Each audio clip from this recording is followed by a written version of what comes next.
Hi everybody, this is Miss Smith here. Today we're going to do some review over point of view. So you should have the Pear Deck in front of you. We're going to start on actually this slide right here. This is slide 5 on your Pear Deck. So just to review some of your notes and things that we talked about, what point of view is in a text is basically who's telling the story, who is actually narrating the story. So the narrator can just be the author if it's a memoir, or it can be a character in the story, or even an outside narrator. So the first type of point of view is first person point of view. If the narrator is a character in the story, then it's automatically first person point of view. And you can usually tell this because the narrator will say things like, I went to the store while my sister was waiting. So they'll use pronouns like I, me, and my. So you know, oh, this is a person in the actual story that's telling the story. It's kind of similar to hearing a person tell you about what happened to them personally, or what they saw happen firsthand. So why do authors use this point of view? Why would an author choose to use first person point of view?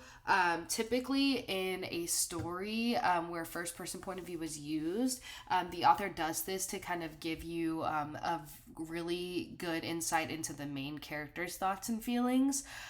So you really identify with what they're thinking and feeling as you're reading the story. And then on Star, which is coming up in about a month, these are some really good stems that you can see on a text in order to figure out, oh, okay, this is a point of view question. So the first one is, what is hidden from the reader as a result of the story being told from the first person point of view? Well, if you don't know any other characters except for the main character's thoughts and feelings, that's what's hidden from you. All the other characters' thoughts and feelings. You only know the main character's thinking and how they feel inside. You don't know how everybody else is feeling. So that's what's hidden. First person point of view helps the reader understand the main character's thoughts and feelings. The author's use of the first person point of view in the story enables the reader to understand the internal struggles of the narrator, or to understand how the main character is thinking or feeling. The author's choice of first person narrator helps the reader, again, understand the main character's thoughts and feelings. Then, switching from first person, you have third person point of view. If the author is using third person point of view narration, then it's going to be an outside narrator telling the story. It's not going to be a character in the story. So how can you tell if it's third person point of view? If the person narrating says he walked to the store to meet up with his sister, then you can tell, okay, this isn't the main character telling this story. This is an outside narrator telling the story. And there are two different types of third person point of view, limited and omniscient. So let's get into what third person limited is. If the narrator relates the events of the story from the perspective of one character, then this is known as third person limited point of view. Let me explain that. If the narrator is an outside person telling the story, but you know just one character's thoughts and feelings, then it is third person limited. And I'll give you an example. He walked to the store to meet up with his sister. As he was walking, he thought to himself, I wonder what we're going to do today. Then he saw his sister and felt a twinge of guilt because he knew he didn't really want to hang out with her that day. Okay, that is an example of third person limited. We only know one character's thoughts and feelings, but again, it's being told from an outside narrator. Why do authors use this point of view? Typically, again, to give you an outside perspective, but then still let you in on usually the main character's thoughts and feelings. So you can know a lot of characters' actions, but you only know one character's inner thoughts and feelings. The last one we have is third person omniscient. This is very similar to third person limited, except you have an outside narrator telling the story, And that outside narrator will let you in on multiple characters' inner thoughts and feelings. So not only will you know multiple characters' actions, but you'll know multiple characters' thoughts and feelings. Let me give you an example. He walked to the store to meet up with his sister. As he was walking, he thought to himself, I wonder what we're going to do today. When he saw his sister, he felt a twinge of guilt because he knew he didn't want to hang out with her. His sister, Sandy, saw her brother coming towards her, and she thought to herself, I can't wait to hang out with my big brother today. He's so cool.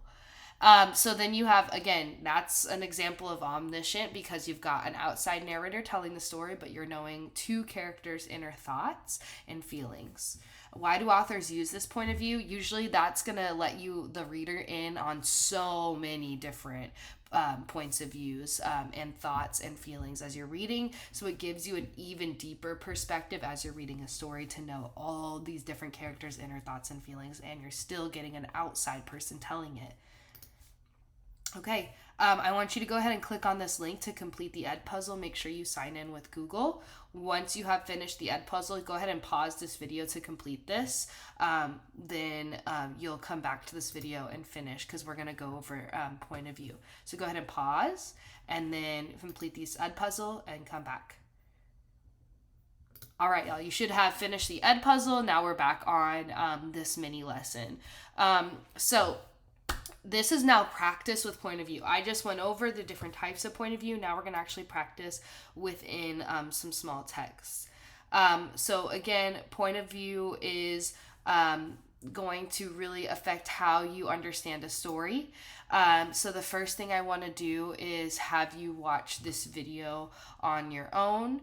And you can go ahead and pause my video as you're watching this. And then we're going to come back together once you're finished watching this video. So go ahead and pause my video to watch this video right here.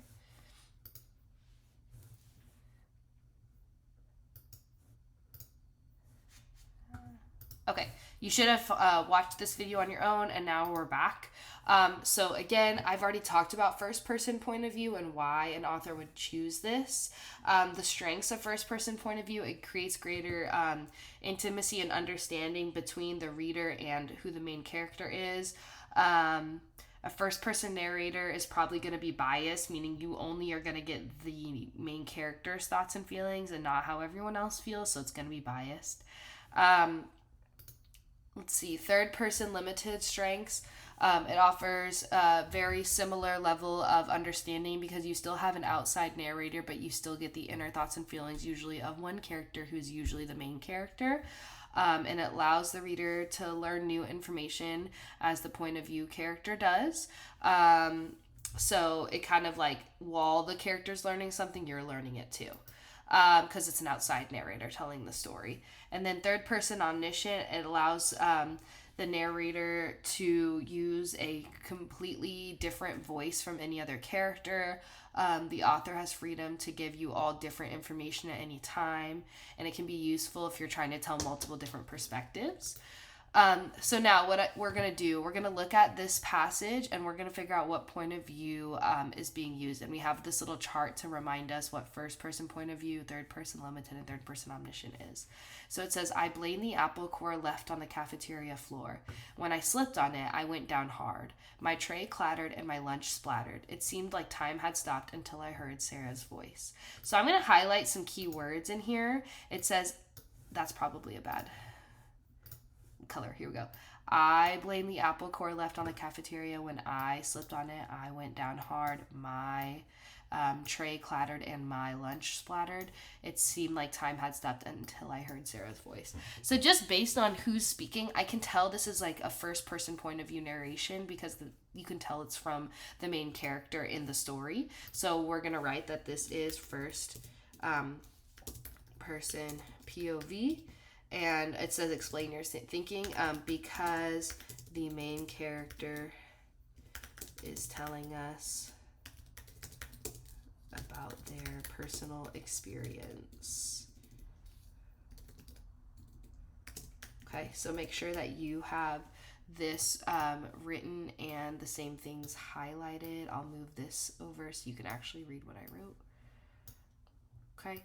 First person point of view because the main character is telling us about their personal experience. Okay. Now I'm going to go ahead and go to the next slide. We're going to read this one together, and I'm going to actually have y'all do this on your own as well as the next one. Okay. So this is slide 19. It says, what point of view is used in this passage? Abel didn't see the apple core. When he fell, it hurt. As his tray clattered and his lunch splattered, it seemed to Abel that time had stopped. Then he heard Sarah's voice. So I can tell you right now that I see characters' names from the narrator, and they're saying things like he, his, again, another character's name, and he. So now I'm going to have you go ahead and tell me what point of view you think it is and why you think it's that point of view. And then once you've done that, I'm going to go ahead and move on. You can pause this video while you're doing that. And then if you're done, we're going to move on to the next one. What point of view is used in this passage? Explain your thinking. So again, it says, Abel didn't see the apple core. As he fell, he imagined how foolish he looked. His tray clattered and his lunch splattered. Sarah got hit with the soup. Abel, you okay? She said. My new boots, she thought. So go ahead and let's highlight some important things. You have, again, character's name.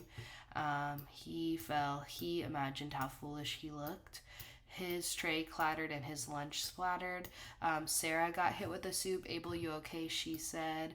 My new boots, she thought. Okay. Now you should be able to tell me what point of view you think it is and why you think that. You can pause this video to type that out. And once you've done that, we're going to go to the next slide. Okay. So on this slide, it asks you to actually read each of these paragraphs and determine if each paragraph is first person or third person, limited, objective, or omniscient point of view. Highlight the clues that help you determine each point of view.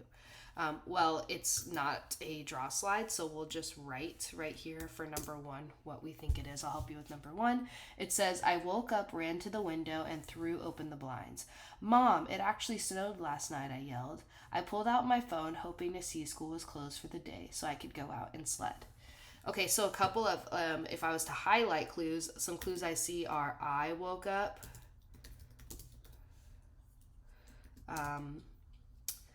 I yelled, and I pulled out my phone. That's just a few. There's more. Well, seeing this, I know that it's definitely going to be first person point of view based on all of the pronouns, and the person telling the story is clearly a character in the story. Okay, so for number 2 and number 3, I want you guys to write the same things, any clues you notice in paragraph 2, and then what point of view you think it is. Same thing for paragraph 3. You can pause this video in order to type those out. And then we're going to the next one. This is a little trickier. So it says select one of the paragraphs from the slide before and rewrite it using a different point of view. Let's see. Maybe I want to use number 1. And so I say the original point of view is first person. My new point of view then I say is third person. So my original is first. My new point of view is going to be third. I'm going to do third limited. And new keywords are going to be things like he and they. And I'm going to give him a character's name, so I'll make his name Paul. Okay, now I actually have to write the new paragraph. So Paul jumped out. Actually, I gotta go back and look at it. It says Paul woke up. Paul woke up and ran to the window and threw open the blinds. Okay, Paul woke up and ran to the window and threw open the blinds. Okay. And then I would have to continue it, but change it to make it third person limited. Now, you don't have to do my example. I'm giving you an example. If you want to choose one of the different passages and change that point of view, you're more than welcome to do so. I'm just giving you my example. I'm not done too. I'd have to finish it. I'm just giving you a little bit of an example. So go ahead and pause my video so you can finish this slide. And now that you're done, we're going to move on to these last two slides. So this one, it says, determine the paragraph is objective, limited, or omniscient. Drag and drop the correct type of point of view to each paragraph. So it won't let me drag, but I could definitely type on this one. So let's see. She walked along the street wondering if she had enough time to stop for a venti